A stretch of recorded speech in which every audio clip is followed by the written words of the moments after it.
What would happen if Dwight D. Eisenhower, Supreme Allied Commander, President, strategist, walked into today's America?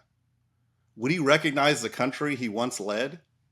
What would he say about our divided politics, global entanglements, and fragile sense of civic duty? Today we're joined by his granddaughter, author, consultant, strategist, stateswoman in her own right, Susan Eisenhower, for a conversation not just about how Ike led, but what he might do if he were leading today. Stay with us. This is the Civic Brief. Welcome to the Civic Brief with Dr. Isaiah Ike Wilson III, where complex issues meet everyday lives. Now, let's begin.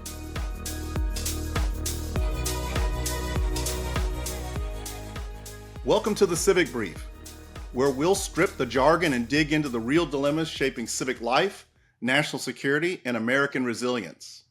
I'm your host, Dr. Ike Wilson. Today, we're asking a big question.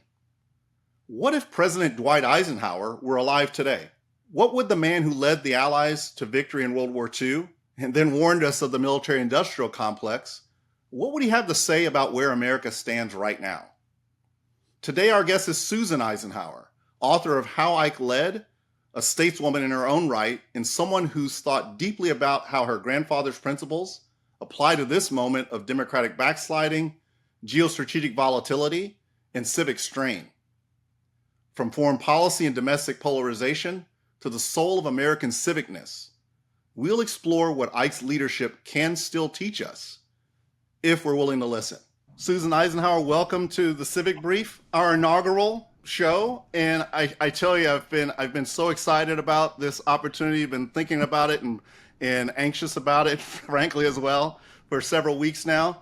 I'm just going to say this straight out. I could not think of anyone better than if we could magically summon the president, your grandfather, back with us today to have this conversation, than to have you, stateswoman, statesperson in your own right, author, strategist, of course, granddaughter to the former president, to share with us your thoughts, your insights, from frankly your time as a child throughout your whole personage to this day. I thought we'd circle around our conversation around your wonderful book published in 2020, How Ike Led, the principles behind Eisenhower's biggest decisions. I thought we'd centerpiece around that, but we're not limited to that. I mean, we have so much great material from the life and times of your grandfather and your whole family, frankly. Eisenhower, as you and I have talked about, the name Eisenhower, like Washington, is a rampart for the United States. And the whole point of us having this conversation today is we live, frankly, in times where, once again, because these things are cyclical, once again, disruptive change from the local and individual, the household level, all the way to the geopolitical, the global, disruptive change is once again outpacing leaders and organizations and, frankly, citizens, outpacing our ability to, first and foremost, understand the world around us and the dynamics that are changing on an accelerated pace with disruptive technology, disruptive, hyper-polarized politics, and everything in between. Our ability to understand, and what's the point of understanding? So that we as citizens and leaders can get in front of that change and predestine, bring our own positive aims towards solving the puzzles and the problems that come with change towards more positive futures. These are cyclical times. Frankly, your grandfather, the former president, lived through one of those most recent previous cycles of great, grand, tectonic, disruptive change. You wrote the book. For our readers, I'm going to give a little bit of an excerpt on the book, just as an explainer. But you wrote the book, you published the book in 2020. I found the timing of that. When you were working on the book, obviously you could not tell at the time that by the time of its publication, the world would be going through a global pandemic. And talk about the dynamic changes that came about in terms of disruption and, frankly, the separation, figurative and literal, the separation of individual to individual, state to state, country to country, and frankly, a separateness that I believe we're still living through today. in trying to get back to an e pluribus unum from many one rationale and culture and mindset. I just a quick couple of summaries on your book, and then Susan, maybe to get us started, so I'll just turn the mic finally over to you, and maybe we can begin by you giving us a quick explanation of the motivations behind why you wrote this book at the time you wrote it. But again, first for our listeners, our fellow travelers, how Ike Led, the principles behind Eisenhower's biggest decisions, you offer certainly an intimate, yet also an analytical portrait of your grandfather, not just as a military icon or two-term U.S. president, but as a master of measured leadership. The book, in my assessment, distills the principles that guided Eisenhower through crises in the nation that he led, from D-Day to desegregation, the Cold War to the Little Rock Nine. With that, I'd love to just turn it over to you for a moment, and then we'll get into a conversation. We've got 4 segments. We'll start big, and then we'll end with a reflection on where we are and where we're going forward in the future. But first, maybe explain to us a little bit about the motivation behind why you put the book together when you did, as you did. Oh, well, first of all, it's just great to be with you and on this program. I mean, we go way back, don't we? Yes, all the way back do. to the West Point days. It's such a pleasure. Yeah, and that's always one of my favorite places to go, just because we have so much family history there. My father John, Ike and Mamie's only surviving child, graduated from West Point, and 2 of my maternal uncles graduated from the academy. So it's a real destination for me. Absolutely. You're absolutely right. We are living in a period of extremely disruptive activity. It's all because of disruptive technology plays a very big role, but few people have really given it much thought that a period very similar to that occurred after World War II. Right. After the atomic bomb, of course, we moved into the hydrogen bomb era, which had so much greater capacity for destruction. And all of these things needed rules of the road. There was a lot of social dislocation after World War II. Europe was a mess. The Far East was a mess. Actually, the United States was the only nation still standing, in effect. And so Eisenhower leaves his stint as the first Supreme Commander of Allied forces in Europe during World War II, had a hiatus as Chief of Staff of the Army and then President of Columbia University. And hiatus as Chief of Staff. Well, I don't know. Oh, goodness. I hope the Army will forgive me for that. No, it's wonderful. It's amazing. It's just talks about the... Well, no, I mean, it's interesting. And then he was the first commander of NATO forces. Right. So all of those changes, many of them that were stood up for the first time, fascinated me, of course. Then you combine that with the rapid technological change, including the beginning of real computers and yes. All of the impact that had on science and technology and everything else. And then we had space was opened as a new arena for not only the potential to connect us all, but the potential to destroy us all if it wasn't figured out properly.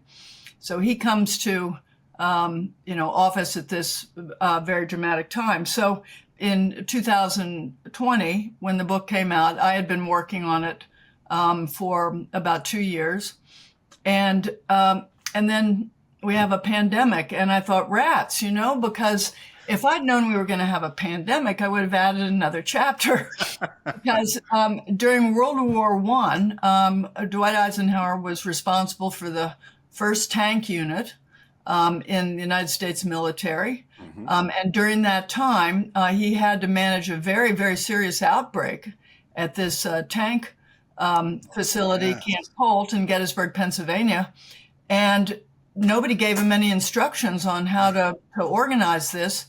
And his leadership at that time became the best practices for the U.S. Army in pandemic management, including everything, from wearing masks to isolation, But this, had not been properly thought through before these things happen. Amazing. So I would have added that chapter, but the similarities are very eerie between the life and times of his career and what's going on here. So in a nutshell, let me just say that I wrote the book when I did because, first of all, it was the 75th anniversary at that time of, the end of World War II. And I'm at Normandy. I guess I can't do my math fast enough, but it was a big. This is the reason why we're social scientists. Yeah, exactly. So, but that was a very big World War II event that was directly connected with him. And then we had the Eisenhower Memorial in Washington, D.C. was dedicated in 2020. And then we had an election that was underway.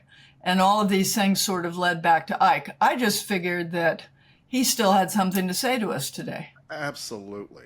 Absolutely. And by the way, if I may add, yes, not please. only had something to say to us, but I also thought that the American people ought to know what that was and know why they were honoring him on the Mall, because he is in the last spot in the monumental core of Washington, Yes. along with George Washington, his other military compatriot, and Ulysses S. Grant, who Yes. also was, the major military figure from the Civil War.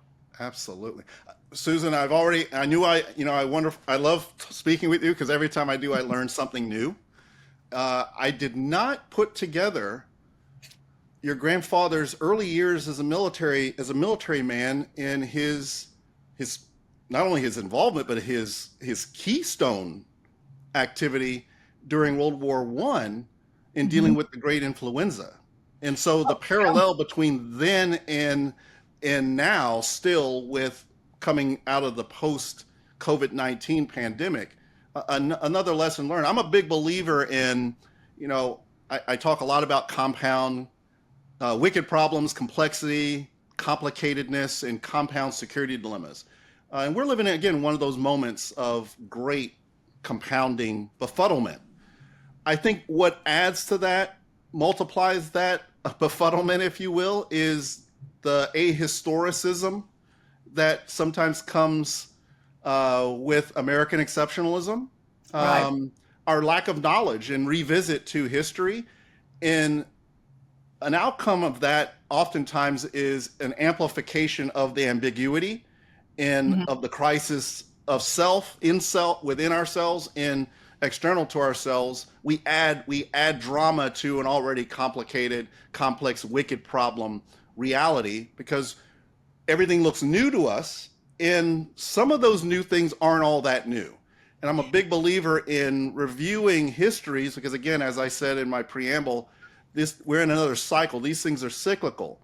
What you've just taught us and shared with us again is, there's a lot to harvest from the great influenza, but also from the leadership challenges in those activities that, in terms of leading through those kinds of dramatic transitions, that frankly could have helped us in 2020 and certainly can help us today. Again, our big question, we always like in the Civic Brief to lead off with a big question, and typically a question that we've harvested from readership, from my Substack, Compound Security Unlocked, and other arenas.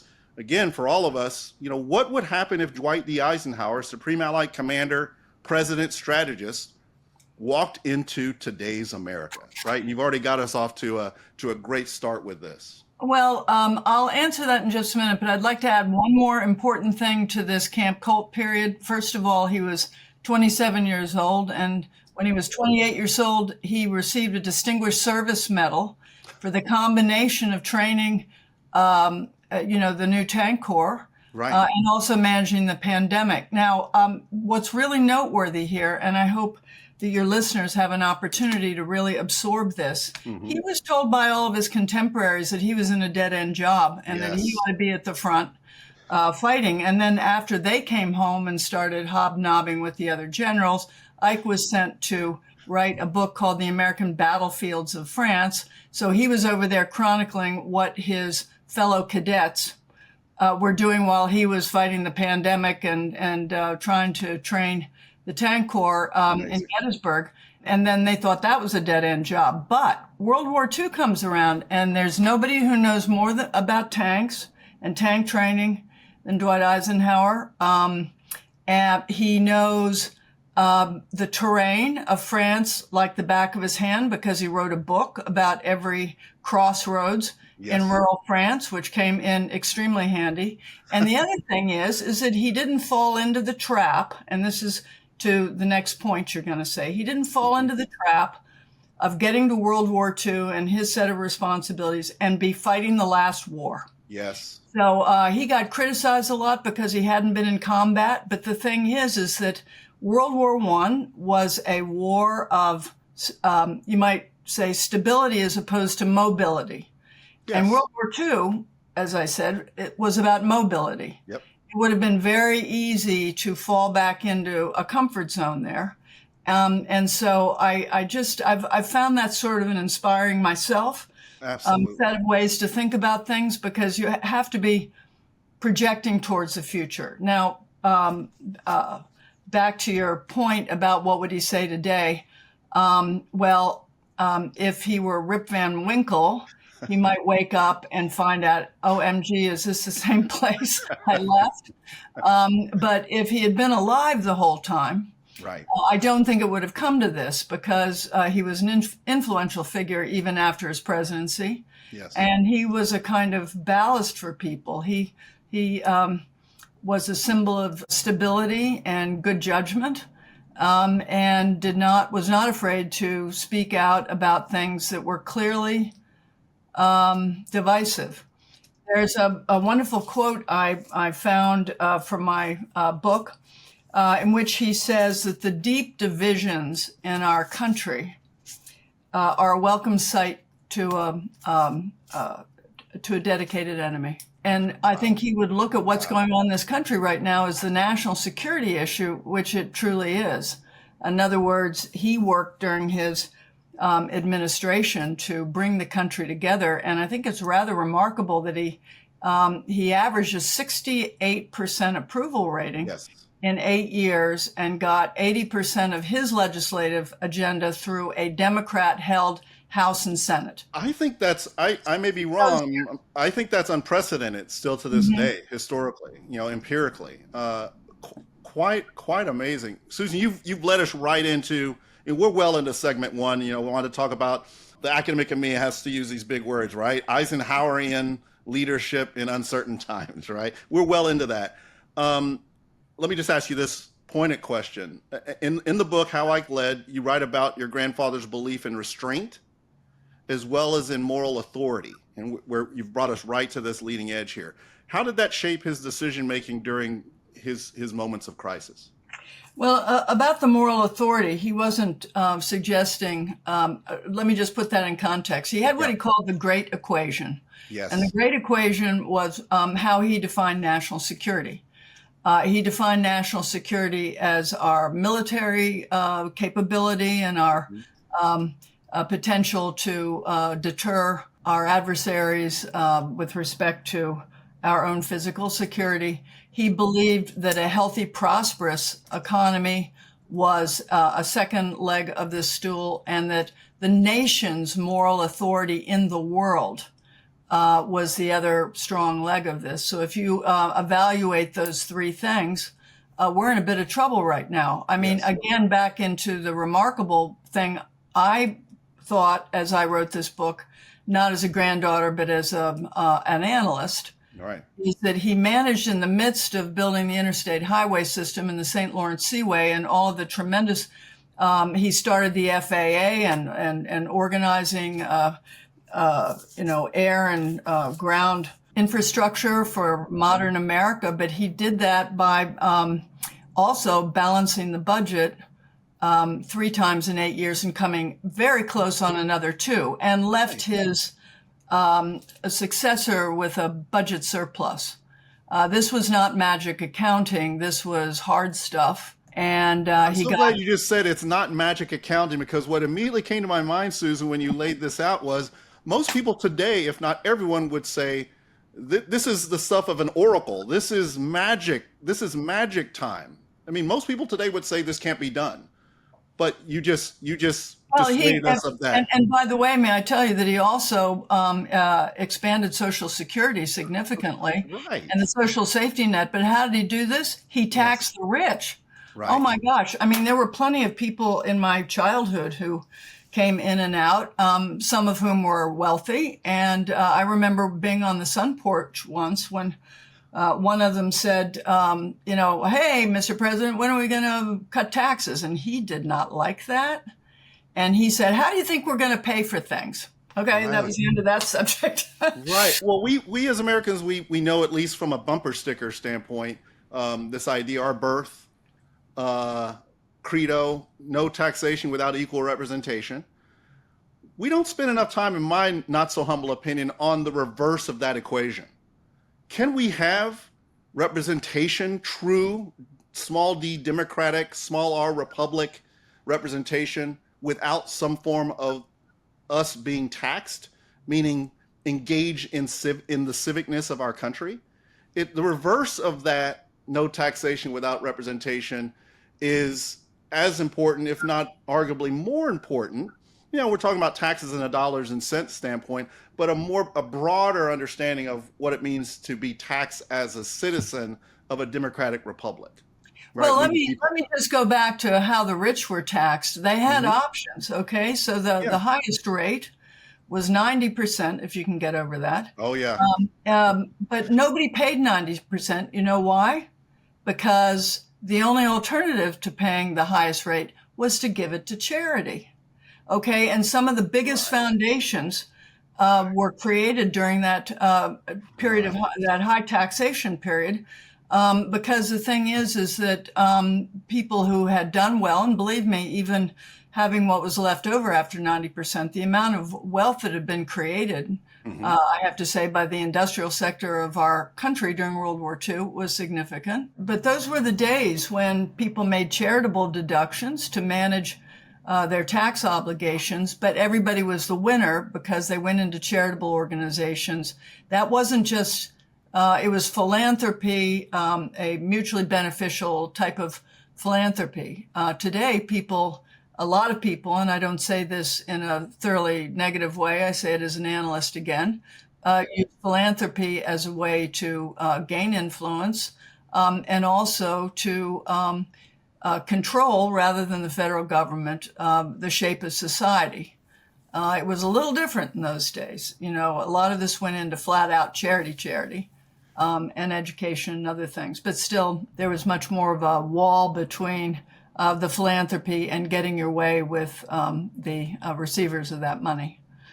Right. And without that quid pro quo, with the absence of that, it still remains a service to nation, into the world. A service, a public service that does not become a privatized. I mean, I like to consider myself a lifelong public servant.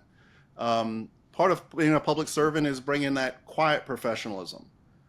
You serve, you don't, and there should be no expectation for any type of accolade. I even get uncomfortable with the "thank you for your service" kind of thing. It seems today, and I'm speaking very generally. I don't want to be overly indicting of all of us. But it does seem that we've lost a little bit of something when, at least even subconsciously, there seems to be some kind of expectation of acknowledgement, of recognition, some type of, even the smallest quid pro quo. What you're talking about is not that. You're talking about something completely different. In the long history of American political development, I would mark on my whiteboard, what you've just talked us through as one of a short list of critical things that we've lost in our ahistoricism that we need to bring back into our entrepreneurialness and our entrepreneurial spirit as Americans today. Well, I would add one other point, and I think it gets lost sometimes, but we're only talking about a certain number of years after World War II. Right. And actually, it was Eisenhower and the Eisenhower administration that ended the war in Korea. Right. And so this is in July of 1953. Just in his first term, he promised to go to Korea and to sort this out. I think he had, it wasn't difficult to take him seriously because he wasn't that long from the war itself. And he accepted the unconditional surrender of Nazi Germany and Europe. So this guy meant business. You tend to take someone like that seriously, yes. Yeah, but the point is that the whole nation was involved in that war effort.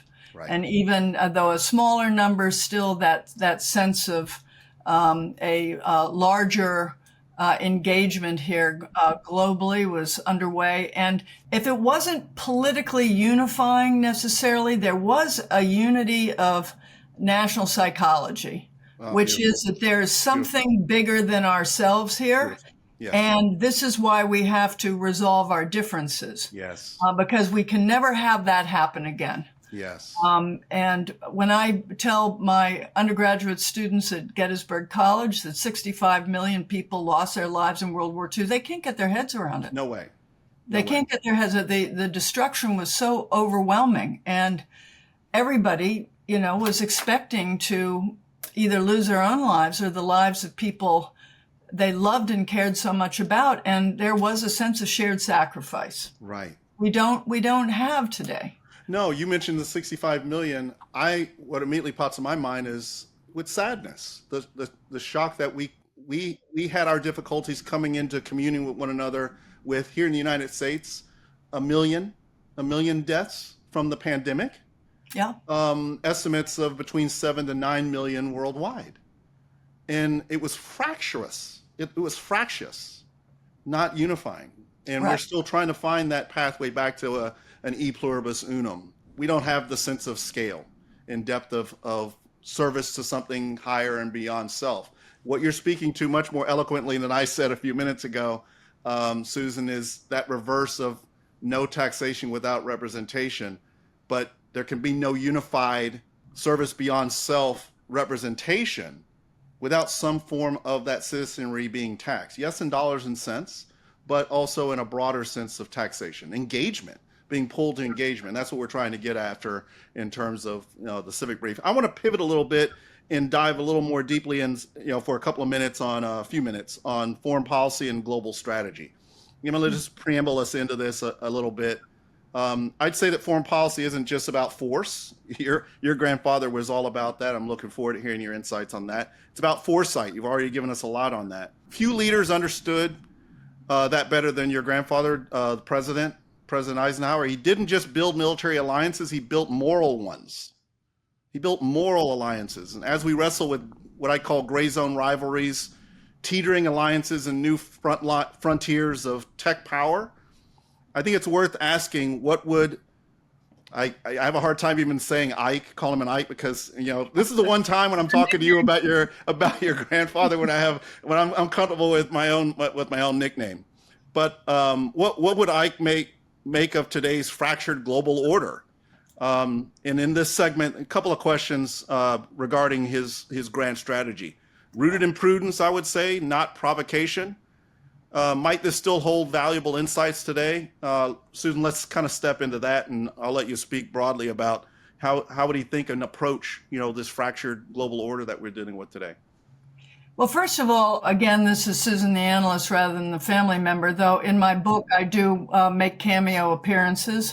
And I thought I could add something to the way he thought about the process he went through in thinking about things, because I was often on the receiving end of his methodology, you might say. It was called the dinner table conversation that my brother and I managed to ruin by arguing across the table about public and foreign policy. I remember at the age of 11 arguing for a larger budget for NASA. I mean, that's how bad I was as a kid. I'm just saying that, I love this stuff. Yes. And so what was very clear to me is that he had, and even more so now that I've read his diaries and everything, he had what we call EQ. He came from a family of 7 boys, if you can imagine that. 6 surviving boys, big outsized personality boys. And I remember the stories of the roughhousing. Oh my, the roughhousing. Oh my God. Oh yeah. Well, but the thing is, he was the middle child, and it was his job, as it is a little bit in my own family's. I'm a middle child too. And he was very often found himself resolving the differences. So we should not be surprised of the middle way coming from being the middle child? Exactly. I'd Oh my say. goodness. I'd say. Yeah. Well, I'm a middle way person too. I'm the radical moderate, the one that likes to prove that actually moderation is a way of looking at things. Absolutely. But in any case, he'd say, "Oh, hold on. Now, I want to hear you describe for me how that looks to the other guy." And it was a great set of lessons to go through that, and a few other things. Never corner anybody. That was another one that he, because you want to have the flexibility in the cornering part. You don't want to corner people because then there's no way out, even if the other side wants to do the right thing. Yes. On the look at it from somebody else's perspective, I think sometimes it's called strategic empathy, but I really don't like that phrase because it sounds like you're only being sympathetic when you're doing that analysis. Right. You have to do that analysis, whether it's Adolf Hitler or Joseph Stalin, or you have to do that evaluation, because if you don't, you have no hope of even the first couple of steps towards understanding what they might do next. Yes. And the whole philosophy around the D-Day invasion site was all based, I shouldn't say all, but a big part of it was based on their analysis of the preconceived ideas that Nazi Germany had about us. Yes. So we don't have this today, and therefore, if it's all about us and we can't even do a remote evaluation of why this looks different to you, right, and why we should care, and why we're going to dig our heels in, that's not the way forward. So I think I'm very, very interested in that. I analyzed, for the Washington Post and the LA Times, and I was on many government committees at the end of the Cold War. And I think I don't want to pat myself on the back here, but I thought the place was going to collapse long before anybody else did. Right. Just because I was over there traveling around the former Soviet Union, and I kept saying to myself, if I were in their position, yes, this is not sustainable. Well, it's very Kennan-esque. I mean, what immediately comes to my mind is George Kennan. Right. And I know Kennan had, right. I know he had a series of great roles to play under Eisenhower's administration, particularly with Project Solarium and whatnot. But that's what really comes to my mind. And also, this idea of what I might call a strategic psychology, a strategic psychological analysis of the other. I don't even say enemy, but I would say the other, right? Well, he also had the benefit of actually working with the Soviet Union during World War II. You see, exactly. A lot of people, the polling figures are really quite alarming, but I think it's maybe a bit over a majority of Americans who thought we fought the Soviet Union during World War II, or they were on the Nazi side. No, right. Actually, the Soviet Union was an indispensable ally of the Western Alliance. And so he had a pretty good, even a gut sense of how strategically they organized themselves, how they thought about the use of manpower, how they thought about saving lives. And believe it or not, some of the things they did that we would never accept in our own military was actually designed to save lives by the number, right, as opposed by the individual. Yes. He understood that, and I think during the Cuban Missile Crisis, John F. Kennedy asked him, was this going to be the end of the world? I don't know exactly what Eisenhower's response was, but my father, John, once told me that the conclusion of the intelligence community or the administration or whatever during the Cold War was, you're going to love this. He said their assessment was they are not early Christian martyrs. In other words, they're not going to voluntarily commit suicide, That's right. So we've got some leeway here. We've got a little wiggle room here, yeah. If we can. I would also say, you ask what he would do or say what's different about his principles. He believed talking. And I personally have been, upset that we have not tried the talking route in a more aggressive way, because certainly the position between Russia and Ukraine is extremely complicated, and it goes way back in history. It even goes way back, or more recently, to World War II. Yes. And if we could talk more, we would have a greater capacity to find that common ground. You can't just say, you got to stop this. I mean, exactly. Because nobody, after all of this death and destruction, is going to do that and keep their own sense of self-worth. And every nation demands that. Yes.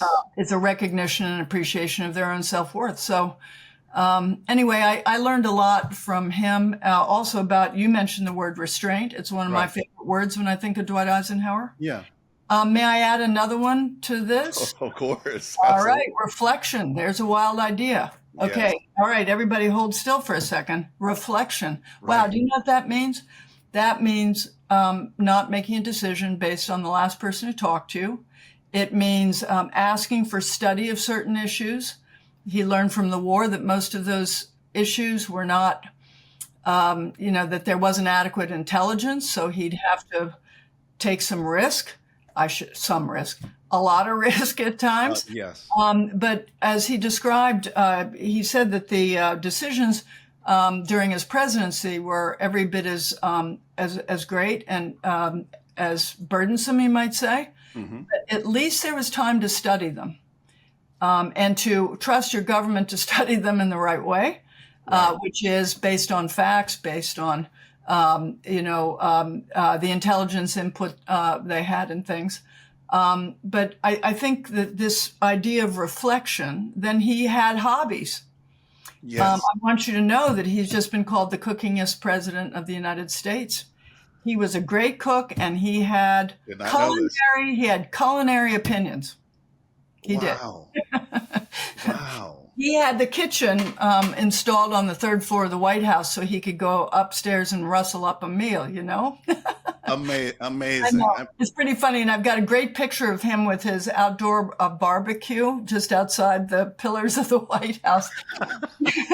Yeah, no. He I'd love to see that picture. But having hobbies and allowing your brain time to work is something we're also missing today, because we don't put our phones down, and we think that making noise and failure to prioritize is what I sort of sum it up as. And well, we're gonna take a quick diversion here a little bit. We're still talking about foreign policy and global strategy, but on this point, I'm reflecting on Churchill, his fine art pastime, Art as Pastime, the great little book that I use in my classes all the time.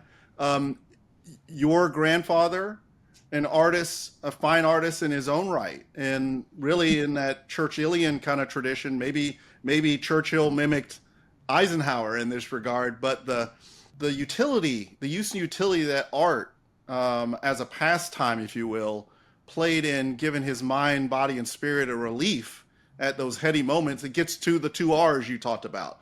It seemed to be part of the recipe of restraint and reflection. Maybe a couple of words on that, Susan. Yeah, well, I guess if we're going to be in threes, we could also say resilience. And there you go. And so the reason I'd add resilience to that is that's what having a hobby can do, because it can allow the brain to take in other factors, including how well you're holding up. Right. No, it was actually Churchill who was a painter before Eisenhower, though I would encourage everybody to look at Dwight Eisenhower's painting of Winston Churchill. It's magnificent. Awesome. But anyway, the whole purpose of that painting was to, all right, now think about this. From the Oval Office, he once said to his secretary, look out that window, he says, how many shades of green do you see? Now, this is a brilliant metaphor for, you see that issue out there? Right. How many shades of nuance do we have involved in this? So actually, his White House staff said that if he had a really big decision to make, And he had been listening to, his cabinet, who were expected to be up to date on all of these issues, even if it didn't relate to their department. Beautiful. And he had to go up and make a decision, and he never made it in a noisy room, ever. Mm-hmm. He would go up for 15 minutes, maybe sometimes a half an hour, and paint, and did not like to be interrupted. And so that makes some sense in a larger. It's really strategy management. It's actually allowing your brain to take in everything everybody said. And then he had a kind of mental methodology about how to prioritize what he and his staff called the long pole in the tent, yes. which is the one that's going to keep the tent up. And if it falls over, the whole thing collapses. That's right. That's right. Oh, yes. Yep. That comes right from the military experience. There we are. This is what I learned from this is that, and I want everyone to just remember this, is that he's not a typical politician who ought to be evaluated with all of the people who had devoted their lives to, politics and public policy. He was a general, and like Washington, and better to be evaluated among the military leaders who then had 2 term presidencies. But I think it is an interesting thing to note that difference, because the key is that Eisenhower, the general, is the same person who is Eisenhower, the president, except for one thing. He never wanted to see a war like that again. Yes. And he understood that the weapons now available to our society and the Soviet Union and a few other countries as well could be so much more catastrophic than World War II, that this had to be an active effort to seek peace. Perfect segue into, I want to ask another question in this same genre of foreign policy, global strategy, but this is going to transition into as we begin to end with some conversations on civic virtue. But here's the question. You've riffed us right into this, Susan. His military-industrial complex warning, right? It's now prophetic. Right, we're living it. We've added to it. It's an enlarged context. We have to think about this now in terms of tech power and artificial generative intelligence more pointedly. But let's look at today. It's not just military hardware. Again, it's tech, it's surveillance, it's even AI. Right. How might I respond to the rise of what some call the military-industrial scientific technological complex? Again, that expanded context. Yeah, well, of course, in his farewell address, he talked about the scientific technological elite. Exactly. Boy, nobody's focused on that enough, because I think that is extremely prescient. Yes. In any case, I think the military-industrial complex piece of the farewell address comes out of his experience with accusations by the other party that we had a missile gap and we had a bomber gap, actually in proper order, a bomber gap and a missile gap. And it was pure politics, because they were challenging the president about things that were classified information that they knew he couldn't respond to publicly. Right. So they got a lot of cheap shots out of that.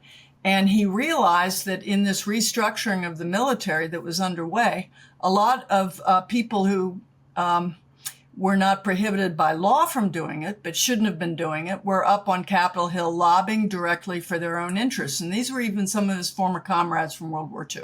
Right. And then he understood, my goodness, we're going to have a standing military because of the Cold War. So the public needs to be warned that the only thing that can mitigate this extraordinary new power that had come to play was an alert and knowledgeable citizenry. So I would say today, if Ike were here, if he woke up out of a deep sleep, yes, he would look around and he'd say, we have to really up our civic knowledge, our civic dialogue. We have to re-energize people around feeling like their vote and their commitment to this country makes a difference, person by person. Yes. Oh, perfect. That's going to take us into some conversation on civic virtue, and then we're going to do some reflection. I want to get a reflection on where we are. We're in as a nation, we're in our 250th cycle around the sun. We'll celebrate the birthday next year, July. Right. But we're already in that 250-year cycle, right? We're already 250 years old. We'll celebrate later. And I want to do some, take advantage of the opportunity I have with you here, Susan, to reflect on that. But first, let me just give a quick preamble to talk about this civic virtue piece. We've talked about this already today. We live in a moment that seems to reward the loudest in the room. Again, your grandfather, President Eisenhower, proved that real leadership doesn't need to shout. Behind the scenes, he used what historians call the hidden hand, a style that emphasized quiet influence, that reflection, that resolve, that resiliency, not public grandstanding, quite the contrary. And so in a couple of questions here, I'd like us to explore what it means to lead with dignity, to protect institutions, to govern not for spectacle, right, but for the long haul. And let me just start with a more pointed question here. And this idea of the hidden hand leadership has been called both brilliant and also misunderstood. I think in many respects, if we're not being Pollyannish about it, during his own time, there were skeptics in terms of the reflectiveness and the restraint, the strategic patience, and it being misunderstood and misconstrued.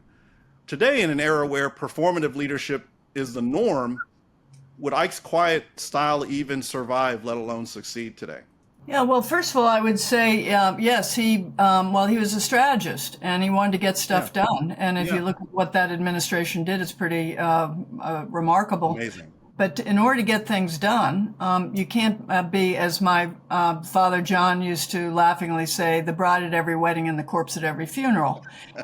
You've got to give other people, you have to empower other people to be making points. You have to be accepting the responsibility when something goes wrong. So I'd like to say that a hidden hand approach is one of many tools in that man's strategic toolbox. Right. But it's not inconsistent with transparency. You could be completely transparent. He accepted responsibility for whether or not the D-Day invasion failed or not, including took responsibility for the weather forecast. You bet. Okay. Yes. So it's not that he was unwilling to accept responsibility or be transparent. It was just a different way of mobilizing people and being able to figure out how to use a kind of good cop, bad cop.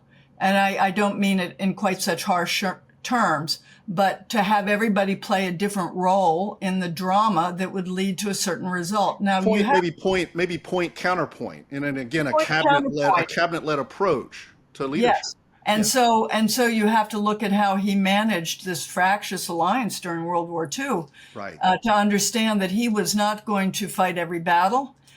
The ones he was going to fight, he was going to try and treat everyone with dignity and transparency about his position. But sometimes, it might take some kind of different approach that would make it possible for everyone to come out of it with the results they needed. And if any of your listeners read How Ike Led, please read the chapter on Joseph McCarthy. Oh my gosh. It is a brilliant dissertation on his approach. It doesn't mean everybody would have to accept his approach, but his approach was that his analysis was that the only thing Joseph McCarthy wanted was attention. Right. And wanted someday to be president of the United States. And he was not going to drag the presidency down into this squabble, and managed for the year and a half or so that he was dealing with the McCarthy problem, never to mention this man's name in public once. Right. Because his attitude was, all the guy wants is publicity, and I'm not going to give it to him. And everybody was on his case about this, but he was working behind the scenes to get in place the people who had the power in the Senate of the United States to censure Senator McCarthy. The presidency did not have that power. So he focused on the goal and made sure that he did not empower McCarthy in any way. But one other thing he said, well, listen, if I get into a fight with Senator McCarthy, this is going to make people come to his support. And I don't want him to have that support. So I'm not going to take him on publicly. What he did is he'd stand up and talk about American values. Get this. Don't join the book burners. he said, at Dartmouth Right. University in the middle of this crisis. Well, get back to fundamentals. Get back to fundamentals. This reminds me of another identity of your grandfather, which, a lot of people don't talk about. Maybe a lot of Americans don't know. Even we today, so far, haven't mentioned expressly. But yes, he was president of the United States, but he was also president of Columbia University. Yeah. He was a university president, and as I understand it, frankly, from your wonderful book, Susan, he was the intellectual life and the learned in the read life, the studied life was always about him just as much as roughhousing with the brothers, right? From an early age, he was a reader, he was a studier, self-studier, and this was always a part of his personage. Maybe a couple of thoughts on a reflection or two.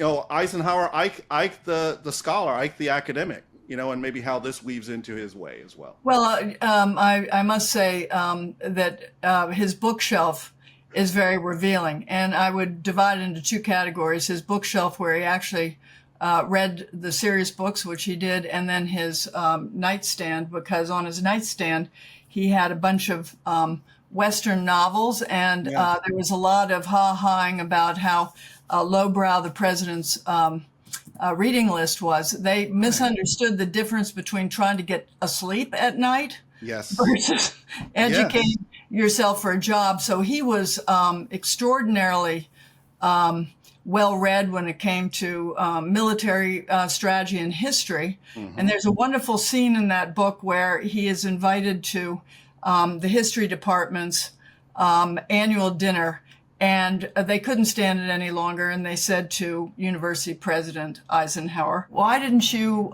invade the Balkans? Churchill wanted to go through the Balkans to defeat Nazi Germany." And he gave a 500-year history of the Balkans and a intimate description about the topography in that part of the world, and then challenged them to tell him how he was going to get tanks over the mountains and this and that and the other thing. Right. And so they all sort of went, "Oh, okay." He's not just a general, because I think at Columbia, like a lot of academic institutions, they don't understand the military culture, and then are always a little bit dubious, perhaps, if that's a fair word. Is that okay? You're being incredibly fair. Yes. Okay. Fairer than I would be, coming from that community as well. Yes, absolutely. Yeah. Wonderfully diplomatic. Yes. And so he was very well read, and he. Well, it seemed to me to be a bridge. Again, we're talking about a man and a statesman who lived at the centerpiece, at the nexus of all these other real things that we tend to isolate and separate and institutionalize in brick and mortar as separateness. The separateness of academia from defense security, from the doing enterprises. We've separated a Department of Defense, which some are arguing it may go back to even those earlier times of calling it a Department of War. Oh, I hope not. I hope not too, but word has it that's the trend line. But that being bad enough, perhaps, but being separated from the State Department, which arguably would be not only the diplomatic side of the house, but the peace objective of why you might need to have a Department of Defense or War in the first place, purposing the latter for purposing the former, or the former purposing the latter. And then look at what we've done in terms of the decimation. We're not going to get into the political partisan aspects of this, certainly not in this venue. But what we've done with the development community, right?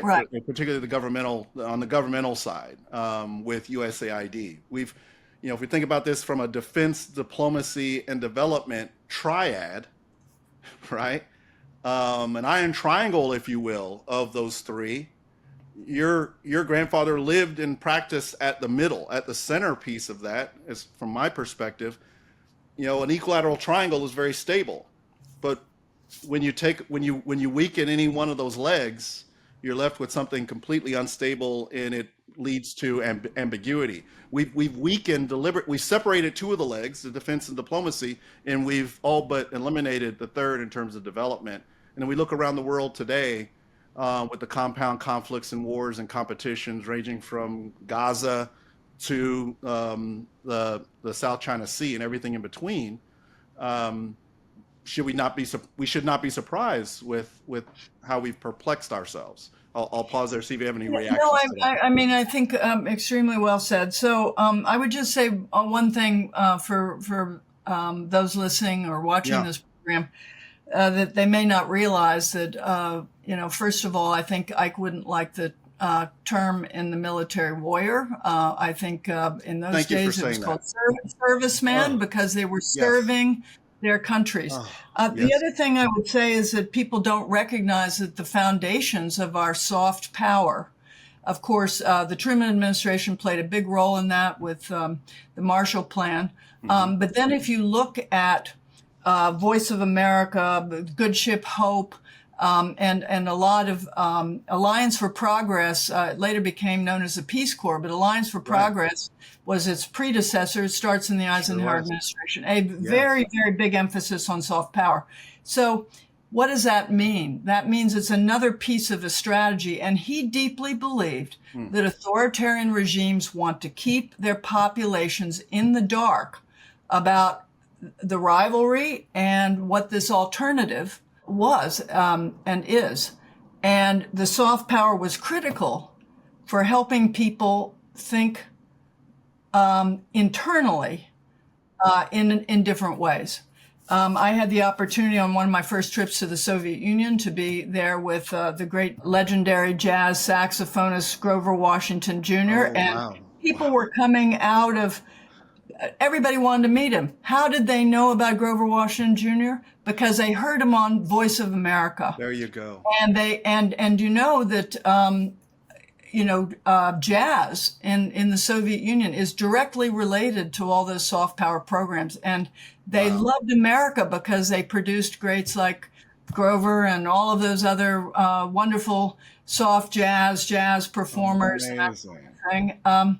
So we really today we're dismantling a lot of that in the name of money, but relatively speaking, Right.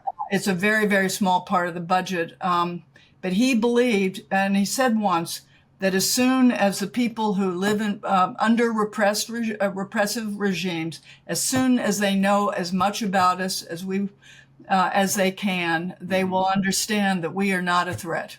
Again, know, back to the strategic and psychology of all of someday he this. said this is going to require full reform in the Soviet Union, or it's going to bring about the collapse, and we know it happened.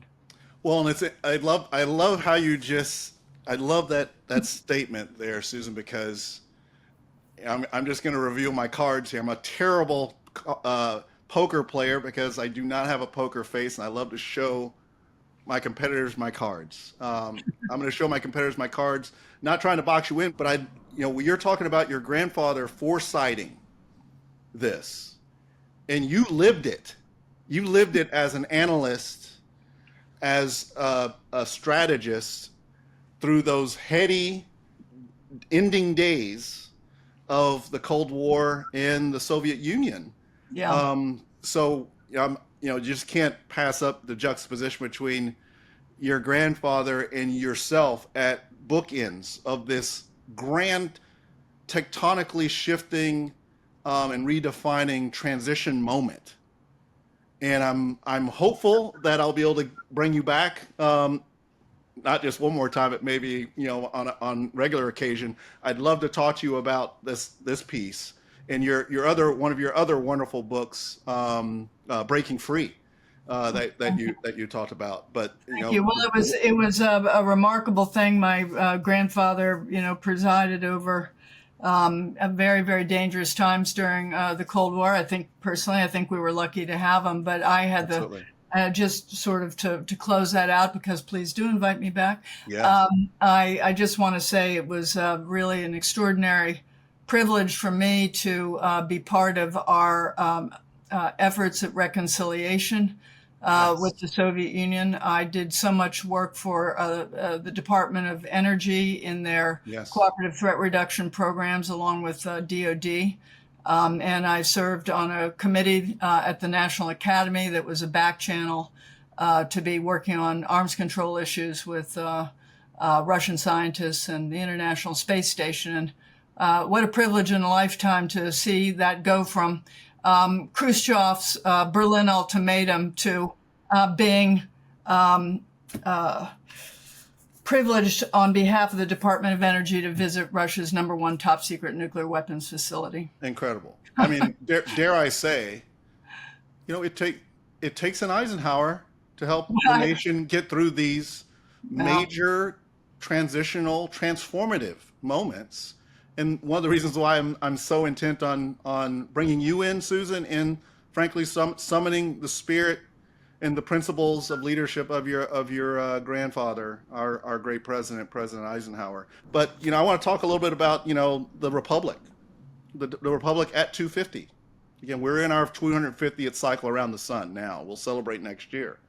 But as we approach the celebration of America's 250th year, gosh, we're faced with a critical question, at least one. Are we living up to the ideals we inherited? Eisenhower warned us about the forces that could erode democracy from the inside, things like complacency, disengagement, even well-meaning overreach. In this final moment here with you today, Susan, it's a moment to zoom out. What did Ike expect of citizens, of leaders, of future generations? And Susan, if your grandfather were here today, what do you think he'd ask of us? Not as Republicans or Democrats, but as stewards of the Republic. Well, I think he would challenge us to be more knowledgeable about history, not just global history, but our own national history. Yeah. And I think, he would say, don't be frightened.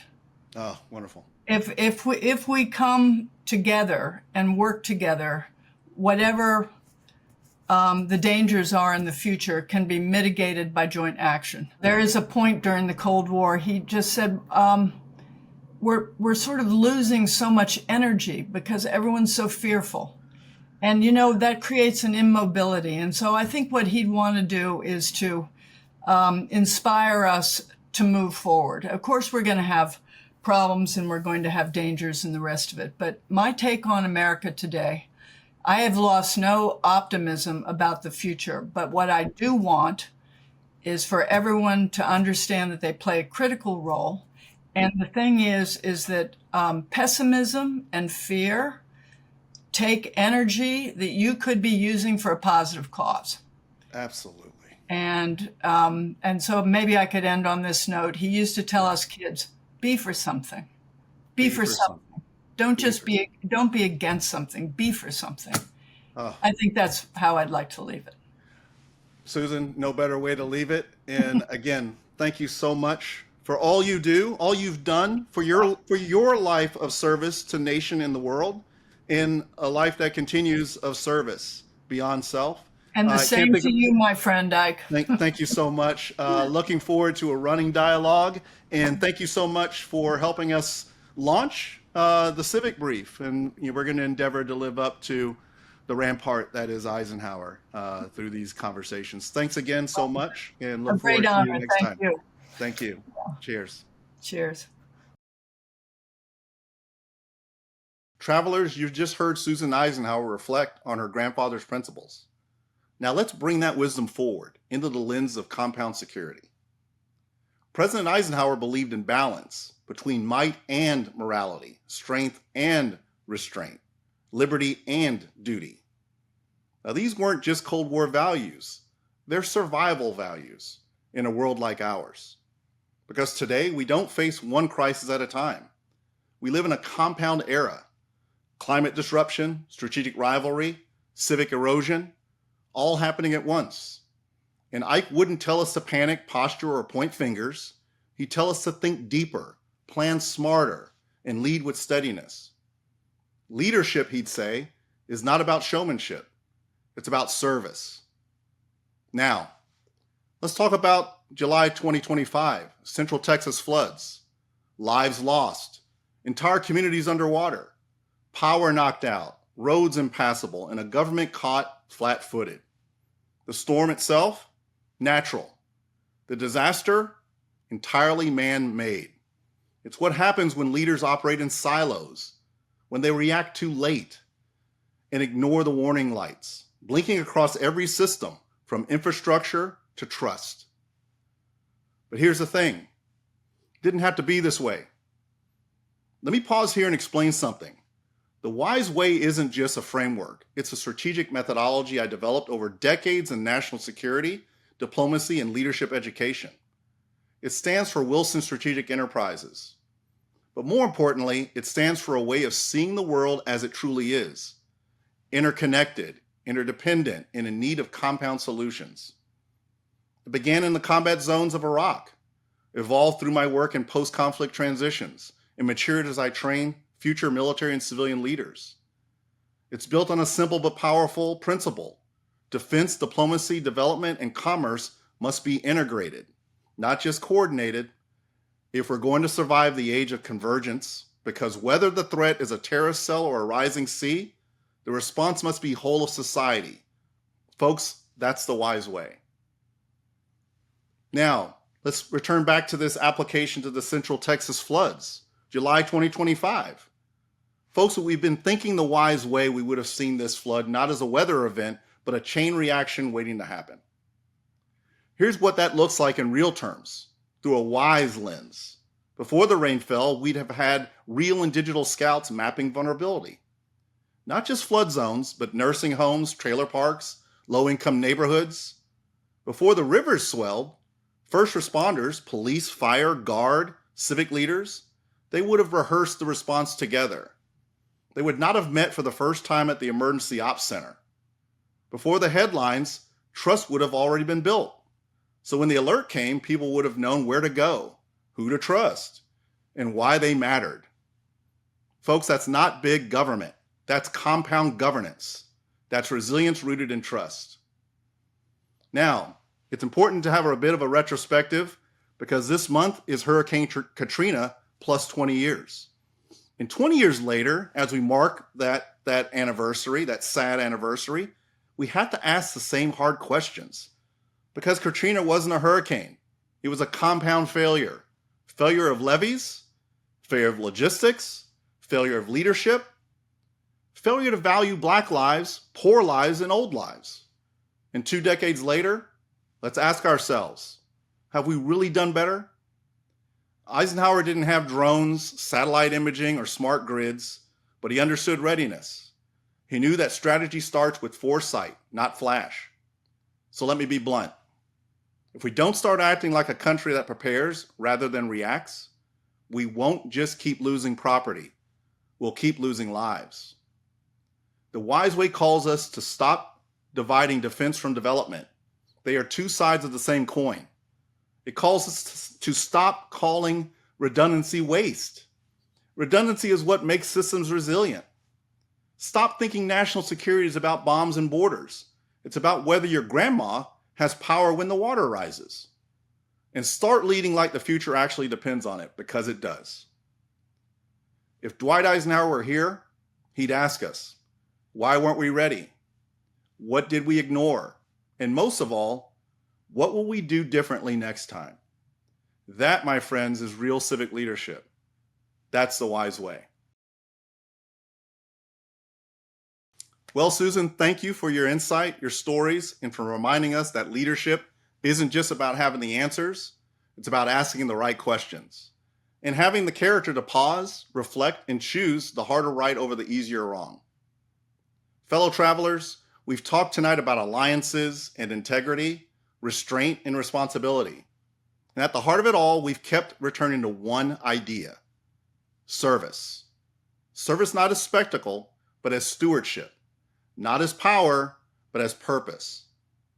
Now, as we look ahead to the 250th anniversary of our republic, let's not forget the kind of leadership that helped bring us this far. And let's not kid ourselves either. It's going to take the same clarity, humility, and courage to get us through the next chapter. So to everyone listening, may we lead with quieter hands and steadier hearts. May we hold tight to the civic virtues that endure. And may we, like Ike, keep faith not just in our country, but in each other. Susan, thank you again. And to all, onward for nation, not self.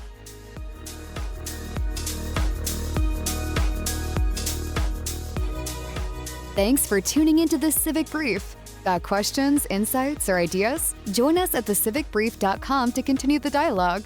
Subscribe, share, and be part of shaping the future, one brief at a time.